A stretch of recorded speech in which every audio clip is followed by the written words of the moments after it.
Though the memories are fading of those days so long ago now, when skies were turning gray, let's not forget how together we blew away the clouds to let the sun shine through.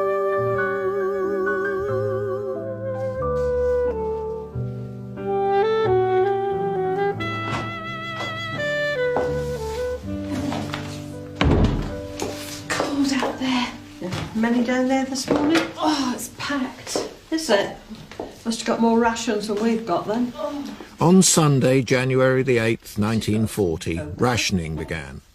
Butter, sugar and bacon were the first items controlled. 2 months later, on March the 11th, meat was added to the list. Unlike the earlier foodstuffs, it was rationed by price, not weight. The cheaper the cut, the more you got. You can put those away then when you've got your pinny tied up, and then I'll have a look and see what meat you've brought. Ruth Mott unpacks the week's ration of meat for herself and the evacuees billeted on her, Joyce and her small son Paul. This is a little bit of brisket, which I should do up with vegetables and that, but you must remember that this stuff will probably shrink, so it's not as much meat as it looks. So you're trying to make as much of it as you can. So we've bought this, which I shall bone out and do differently tomorrow. Homegrown food was now vital. Garden advertisements were quick to link their products with the war effort. Cloches protect seedlings and bring on early crops, but assembling them requires nerves of steel from head gardener Harry Dodson and his inexperienced land girl. Oh, Annie, I was coming for you. This is a nice job for a wet day. And I want you to carry on assembling these after I showed you how simple it is. When you've put them together like that, just line them up with the palms of your hands. Otherwise, when they're put together, buttered together, and then they're pulled apart to attend to the plants another day, it's liable to bust the ends of the panels off. This goes on first, and it's often forgotten. I often forget it as many times as I've done it. Having got the two side panels together, then these two bottom panel hooks are put on. And it's on these, of course, which depends all the stability. It's an horrible noise when they're being put together, but don't let that frighten you. This is the dodgy bit, getting this top panel on, and this is where you mustn't get any nerves, otherwise you get fidgety and you quickly break a pane of glass.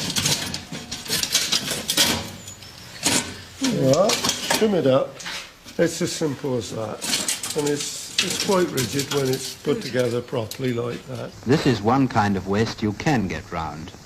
But this kind of waste, and this, you want to watch out for and avoid.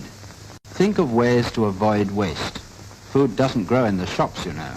Ruth now faces the challenge of turning breast of lamb into a tasty dish. I'm just going to take these little bones out here because we're going to put this in the saucepan today and try and do them cold with, and then egg and breadcrumb it ready for tomorrow to make just a little change. And then we go along to this one. These used to cost you about twopence in old money years ago, but I don't know, they're more than that now. I shall save all these little bones because I shall put them into the bottom of the saucepan and a few over the top. We get all the flavour that we can, and then the juice I shall also save and make that into soup. You've got to use everything, you see. You mustn't throw anything away.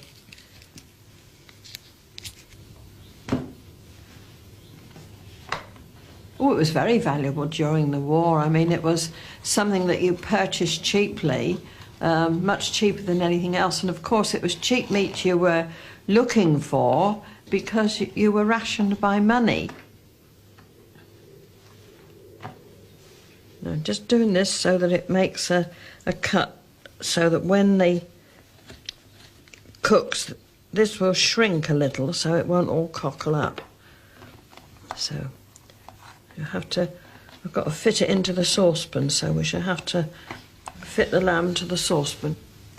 Well, we've got a few bones in there at the moment, and then we could put the meat in on top of this, because if you keep that in the bottom, you've got a little bolster, so when the water goes in, it'll cook in the steam more, and it won't stick to the bottom of the saucepan. Then we've got some more carrot and onion to go in. A bit of parsley for flavour, and if you've got a bay leaf or a little bit of thyme or anything like that, you can have that in as well. Pepper and salt, anything that will give it a bit of taste. Drop of water, not too much because we don't want to drown it, because it should set, if left overnight, with a little jelly in it. And that'll want to cook for about an hour and a half on a very low heat. To go with the lamb, Ruth has chosen something really filling. Is she nearly finished? Yes. I think do these leeks then for this leek pudding. I'll show you what to do. It's not going to be difficult, is it? No, difficult as you like to make it. So, no, we don't want all this up here. So if we take this off about here, that piece can go over there. This you'll have to take off quite low because it's getting a bit late in the season for leeks at the moment, so... And then it's into 4. So we do them through again. Now they want to go into lengths of about 1 inch. I've got a Scotch inch, of course, they don't always go quite straight.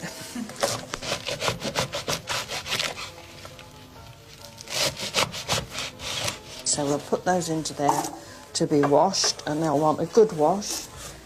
I'll leave you with this one and the knife, and don't cut your fingers off. Oh, I think everybody tried everything that came out. I mean, you've got your kitchen front that was broadcast every day. You've got leaflets of different things. You always looked at them. Leek pudding with potato and suet crust from Food Facts for the kitchen front. So we want 8 ounces of self-raising flour.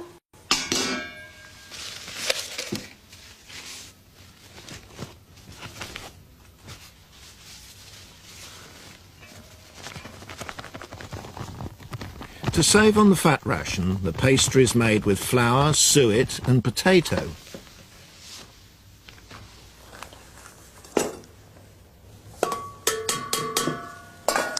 And then we'll have 2 ounces of suet.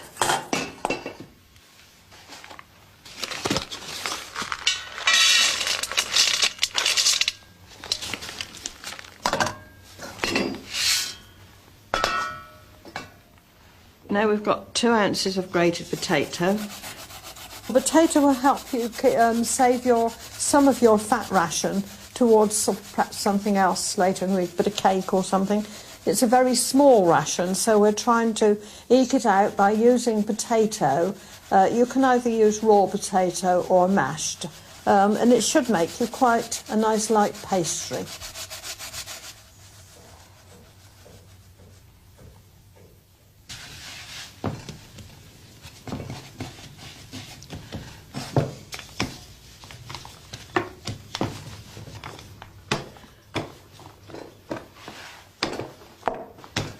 As if that could just about fit the basin now, and if it doesn't, we'll make it. This is the idea of having the margarine in, you see, because it all helps hold it up.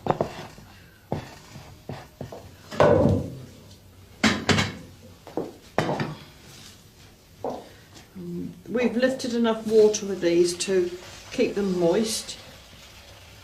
These will boil down when they're inside, so you'll you know, get quite a bit of crust around it, which is help fill you up in wartime. Plenty of suet crust. That's right. It's done now.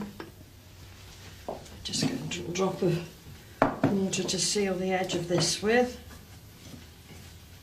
So we make that fit. That'll fit by the time Ruth's finished. And then we'll have to put a little piece of greaseproof pound or some old margarine paper, because we don't want the cloth too dirty, because we don't like washing dirty cloths. That's it.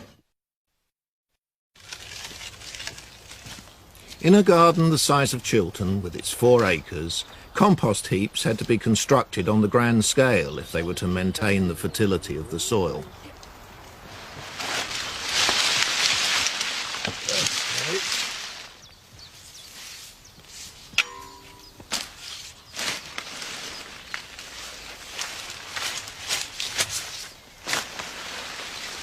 We're going to have a layer of this garden spent crop refuse at the moment, and we want a layer about 6 inches deep and trod well firm, or as firm as we can get it, and then we're going to put a layer of the straw on.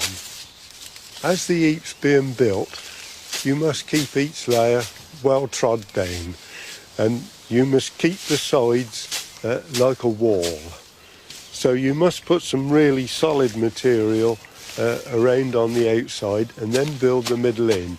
But tread as near as you can to the outside of the heap all the time as you're building up, because we want it when it's finished like a box.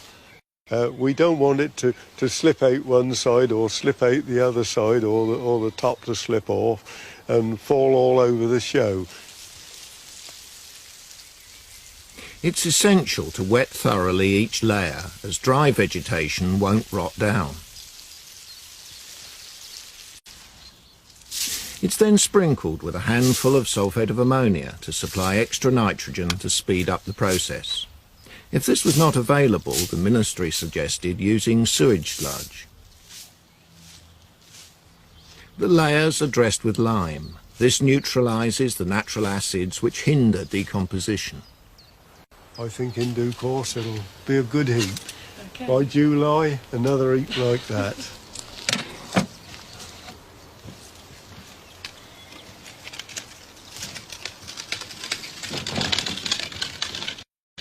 Right, I'm just going to cut this into 6 little portions, and then into the flour. The breast of lamb has been cooked for an hour and a half and allowed to cool. Ruth now starts on the last stage. And pop it into the egg, which will stick on. We should probably have to push it a little bit because they don't always dry out quite straight. And into the breadcrumbs and cover it up nicely. And that should make us a nice little crust when we've fried it.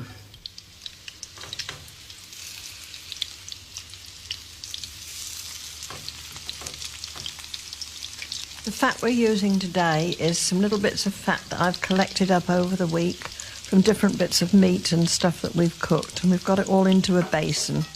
We've rendered it down and stirred it all up to make it look alike, and we're going to cook the lamb in it today because we want to save as much of our fat ration as possible to do other things with. Joyce, would you like to come and take the pudding up, please? Yes, coming. Something smells good. I think it'll be all right. Mind your fingers, won't you? Because it's... Well, I'll use the cloth. All right, then. And I'll dish straight up out of the pan. Okay? All right? Yep.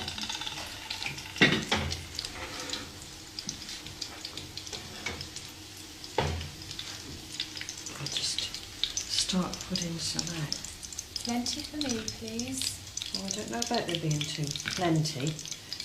Have to have what you're given, like the children. They like it. I'll put that little bit back on the stove. When you've had that, if you're still hungry, you can have a little bit more.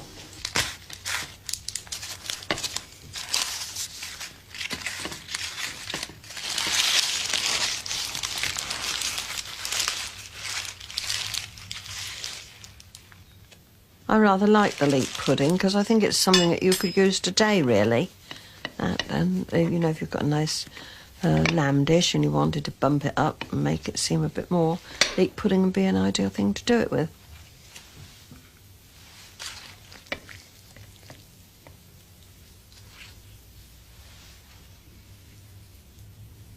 This is the BBC Home Service. Here is a special news bulletin. Denmark has been invaded by German forces, and Norway is at war with Germany. As the war edges closer, the beauty of the conservatory must be sacrificed. But Harry preserves some of his favourite glasshouse shrubs by planting them in nearby woodland. This afternoon here we've been planting some trees which have been used in the glasshouses for several years.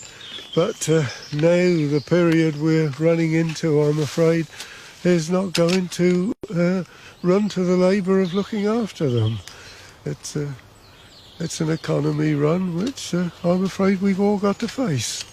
And when you think of the collection that was here, there was rhododendrons and azaleas and this sort of thing. And the prunus are quite able to look after themselves.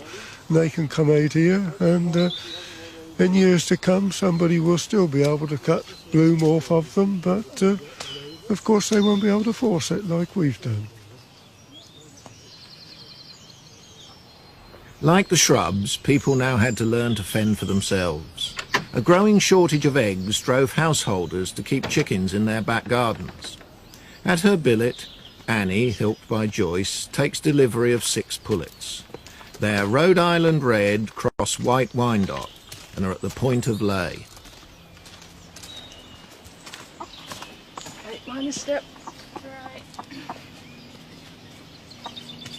Hey, Annie, there's an egg in there. Is there? Oh, that's good.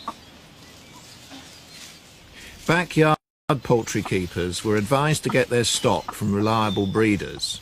Established hatcheries saw business boom.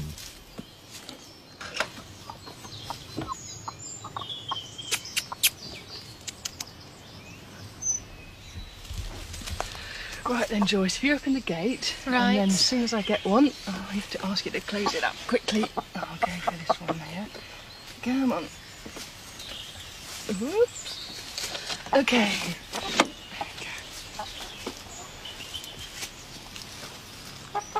There we go. When eggs were rationed a year later, those who kept chickens had to give up their egg coupons before they could buy any poultry food. With April giving way to May, the news from Europe got bleaker. Winston Churchill, as First Lord of the Admiralty, had long been waging war at sea. Now he warned of imminent danger on land.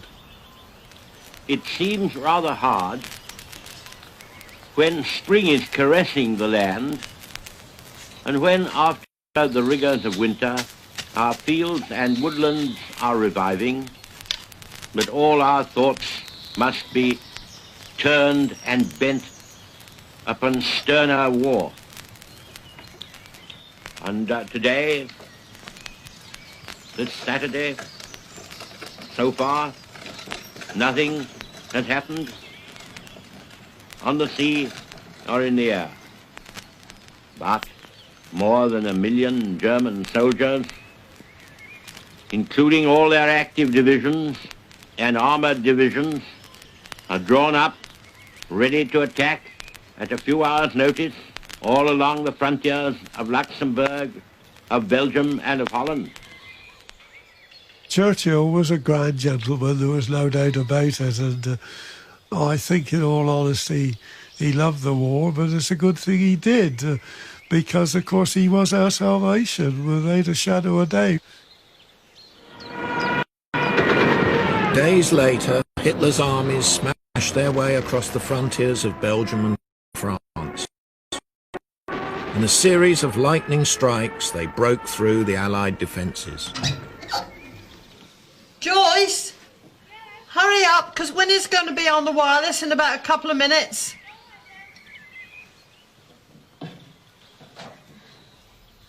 At home, the crisis on the continent toppled the government of Neville Chamberlain.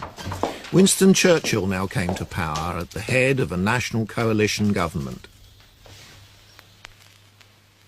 I speak to you for the first time as Prime Minister in a solemn hour for the life of our country, of our empire, of our allies, and above all, of the cause of freedom. A tremendous battle is raging in France and Flanders. The Germans, by a remarkable Oh, I think we all thought so much of Winston Churchill. He was a great sort of morale booster, and sometimes he didn't always have pleasant things to tell you, so that you, when he was going to broadcast, you didn't really know what you were going to hear, but he'd always got a wonderful uplift at the end of a speech to sort of make you feel good. Arm yourselves and be ye men of valour, and be in readiness for the conflict. For it is better for us to perish in battle than to look upon the outrage of our nation and our altars. As the will of God is in heaven, even so let him do.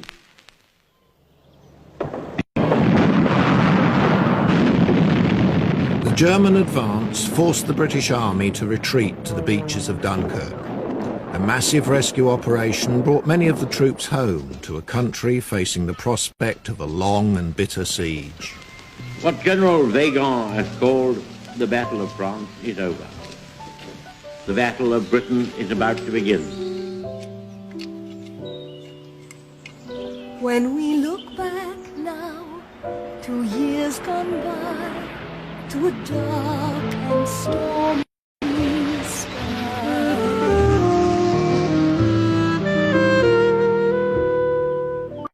do you remember how we survived?